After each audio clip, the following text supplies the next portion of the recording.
Daily వచ్చేలాగానే ఈరోజు కూడా మీ దగ్గరికి ఒక కొత్త టాపిక్తో వచ్చేసిన. ఫ్రెండ్స్ ఎవరైతే ఫస్ట్ టైం చూస్తున్నారో నా వీడియోస్ని కొంచెం సబ్స్క్రైబ్ చేయండి. అండ్ అనిల్ షాగా అనే ఛానల్ని కొంచెం సబ్స్క్రైబ్ చేసి లైక్ చేయండి. మీ సపోర్ట్ ఖచ్చితంగా కావాలి నాకు. ఇంకా ఈరోజు మనం మాట్లాడుకోబోయే టాపిక్ వచ్చేసి Pamba bridge. So new Pamba bridge సైలెంట్గా నిన్న April 7th రోజు మోడీ గారు వచ్చేసి మన తమిళనాడులో అయితే అది ఇనాగ్రేషన్ చేసేసి వెళ్ళిపోయారు. ఓకే, సో ఈ అసలు బ్రిడ్జ్ నార్మల్గా చాలా బ్రిడ్జెస్ ఉంటాయి. అసలు ఈ బ్రిడ్జ్కి స్పెషాలిటీస్ ఏంది, అసలు ఈ బ్రిడ్జ్కి ఉన్న హిస్టరీ ఏంది, 100 సంవత్సరాల హిస్టరీ ఏంది, అసలు ఇది ఎంత, అసలు మనకి ఈ బ్రిడ్జ్ వల్ల మనకు వచ్చే ఉపయోగం ఏంటిది అనే దాని గురించి మనం ఈ వీడియోలో తెలుసుకుందాం. ఓకే, మీరు ఇంకా ఫస్ట్ టైం ఎవరైతే చూస్తున్నారో కొంచెం లైక్ చేయండి. ఇంకా డైరెక్ట్గా మనం వీడియోలోకి వెళ్ళిపోదాం.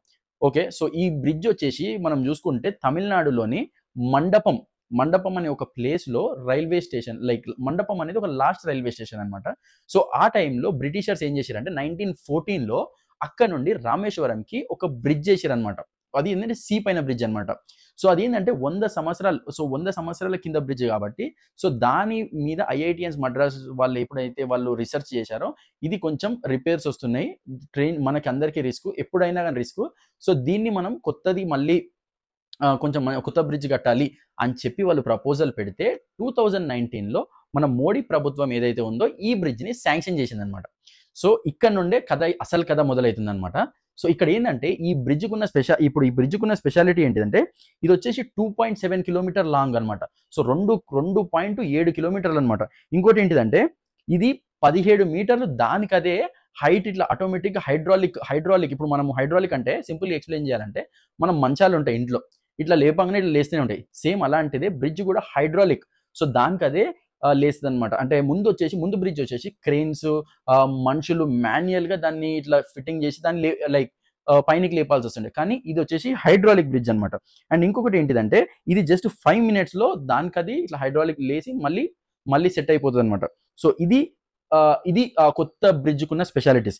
ఇంకా ఏంటిదంటే, సో ఇప్పుడు పాత బ్రిడ్జ్ గురించి కొంచెం మనం మాట్లాడుకుంటే, మన పాత బ్రిడ్జ్ గురించి కూడా మాట్లాడుకోవాలి. ఎందుకు అనంటే దీనికి 100 సంవత్సరాల చరిత్ర ఉందన్నమాట. ఎందుకంటే దీన్ని గేమ్ చేంజర్ బ్రిడ్జ్ అని కూడా అంటారు అనమాట. ఎందుకంటే 1964లో ఒక పెద్ద సైక్లోన్ వచ్చినా కానీ ఆ బ్రిడ్జ్ అనేది ఇంత కూడా డ్యామేజ్ కాలేదన్నమాట. ఇంకా క్లియర్గా చెప్పాలంటే ఇది వచ్చేసి బ్రిటిష్ ఎరాలో కట్టిన బ్రిడ్జ్ అనమాట. అందుకోసమని ఇది 2 kilometers లాంగ్లో కట్టిరు. ఇంకోటి ఏంటిదంటే దీని మెకానిజం పేరు ఏమంటారంటే స్క్రీజర్ రోలింగ్ మెకానిజం. సో ఇట్లాంటి మెకానిజం ఇండియాలోనే ఫస్ట్ అనమాట, ఇట్లాంటి మెకానిజం. సో ఇంకోటి వచ్చేసి ఎన్నో స్టార్మ్స్ని తట్టుకొని కూడా, ఎన్నో సైక్లోన్స్ని తట్టుకొని కూడా ఆ బ్రిడ్జ్ అయితే ఇంతవరకు అయితే చాలా, అంటే మొన్న 2019 వరకు అయితే చాలా బాగుంది. సో ఇక్కడ ఏంటిదంటే ఈ న్యూ పంబా బ్రిడ్జ్ గురించి తెలుసుకుంటే ఇది వచ్చేసి కొంచెం పెరిగింది అనమాట బ్రిడ్జ్. దీనికి అది 2 kilometers అయితే ఇది 2.7 kilometers. ఇంకోటి వచ్చేసి 17 మీటర్లు హైట్ లేస్తుంది. ముందు బ్రిడ్జ్ వచ్చేసి 10 meters స్పీడ్లో వెళ్తే ట్రైన్, ఇక్కడ వచ్చేసి ఈ బ్రిడ్జ్ పైన ట్రైన్ 75 kilometers స్పీడ్ అనమాట. అంటే ఆల్మోస్ట్ 700% ఇంక్రీస్. ఇంకోటి వచ్చేసి ఏదైతే మెటీరియల్ యూజ్ చేసిరో స్టెయిన్లెస్ స్టీల్ అంటే అసలు రస్ట్ పట్టదు. ఇంకోటి ఏంటంటే ఎంత విండ్ వచ్చినా ఇది ఏంటంటే 58+ అంటే ఒక 58 స్పీడ్ విండ్ వచ్చినా కానీ తట్టుకునేంత బ్రిడ్జ్ అనమాట ఇది. ఇంకా చెప్పాలంటే ఇంకా కన్స్ట్రక్షన్ ఏంటిదంటే, సో ఇక్కడ ఏంటంటే ఏ క్రెయిన్ పెట్టని అవసరం లేదు ఈ బ్రిడ్జ్కి. ఇంకోటి కంప్లీట్లీ హైడ్రాలిక్ కాబట్టి పెద్ద మనుషులతోనే అయితే పెద్ద పని లేదు, దానికదే సెట్ చేస్తుంది అనమాట కొంతమంది మనుషులతోనే. ఇంకోటి ఏంటిదంటే బేసికల్గా ఈ బ్రిడ్జ్కి 14,000 టన్నుల స్టీల్ యూజ్ చేసిరంట. అది దీని స్పెషాలిటీ. ఇంకో స్పెషాలిటీ ఏంటిదంటే ఇది వచ్చేసి గోల్డెన్ గేట్ బ్రిడ్జ్తో కంపేర్ చేయబడుతుంది అనమాట. అంటే వరల్డ్లోనే ఫస్ట్ ఇట్లాంటి బ్రిడ్జ్ కట్టడం, అంటే అంత హైట్ లేచినప్పుడు షిప్స్ కిందికి వెళ్ళడము, మళ్ళీ ట్రైన్స్ కూడా దానికదే అక్కడికి మూవ్ అవ్వడం. సో ఇంకొకటి ఏంటిదంటే దీన్ని world's first vertical rail bridge అని అనబడతారనమాట. సో ఫర్ ఎగ్జాంపుల్ ఎవరన్నా ఏదైనా క్వశ్చన్స్ వచ్చినా ఇట్లాంటి క్వశ్చన్స్ అయితే తప్పకుండా వస్తాయి. కొంచెం చూసుకొని గుర్తుపెట్టుకోండి ఈ వీడియో ఎవరైతే చూస్తున్నారో.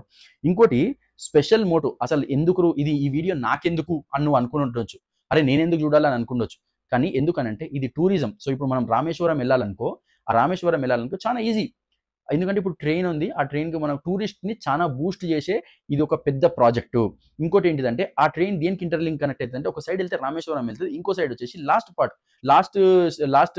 స్టాప్ ఆఫ్ ద ఇండియా అనమాట, ఇది ధనుష్కోడి.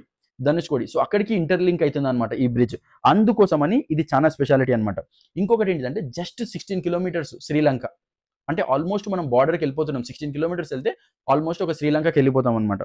ఇంకా ఇంకోటి ఏంటిదంటే సింపుల్గా చెప్పాలనంటే ఈ బ్రిడ్జ్ వచ్చేసి స్టార్టింగ్లోనే చెప్పిన మోడీ గారు సైలెంట్గా వచ్చి ఆయన పని ఏదో ఆయన చేసుకొని వెళ్ళిపోయినారు అనమాట. కానీ ఇక్కడ మేజర్ ఫ్యాక్టర్ ఏంటంటే మన స్టాలిన్ గారు వచ్చేసి, స్టాలిన్ గారి గురించి కూడా చెప్పాలంటే స్టాలిన్ గారు ఇట్లాంటి ప్రాజెక్ట్స్ని ఎంకరేజ్ చేస్తే మంచిగా ఉంటుంది. కానీ ఆయన సైలెంట్గా స్కిప్ కొట్టాడు అనమాట.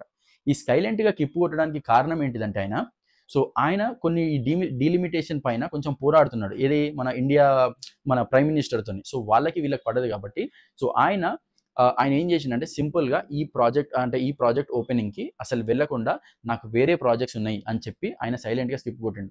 సో నా పాయింట్ ఆఫ్ వ్యూ ఏంటంటే ఇట్లాంటి ప్రాజెక్ట్స్ ఇది ఏంటంటే గవర్నమెంట్ ప్రాజెక్ట్స్, ఇది మన స్టేట్కి ఉపయోగపడే ఒక తమిళనాడు ప్రాజెక్ట్ అది. సో వాళ్ళకి అది ఎంత ఉన్నా ఎంత పొలిటిసైజ్ చేసినా ఇది ఒక ఇట్లాంటి గవర్నమెంట్ ప్రాజెక్ట్స్కి అందరు కలిస్తే మంచిగా ఉంటుంది అనమాట. ఎందుకంటే ఇట్లాంటి ప్రాజెక్ట్కి మనం స్కిప్ చేయడం వలన మనం అసలు ఏం టీచ్ చేస్తున్నాం జనాలకి అనేది కూడా చిన్న చిన్న బేసిక్స్ అనేది మర్చిపోతున్నారు అనమాట. నాకైతే అసలు ఇదైతే నచ్చలేదు.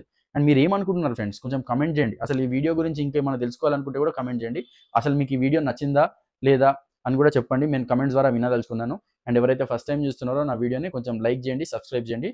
అండ్ రేపు మళ్ళీ మీ దగ్గరికి కొత్త టాపిక్తో వస్తున్నాను. And thank you friends for watching my channel.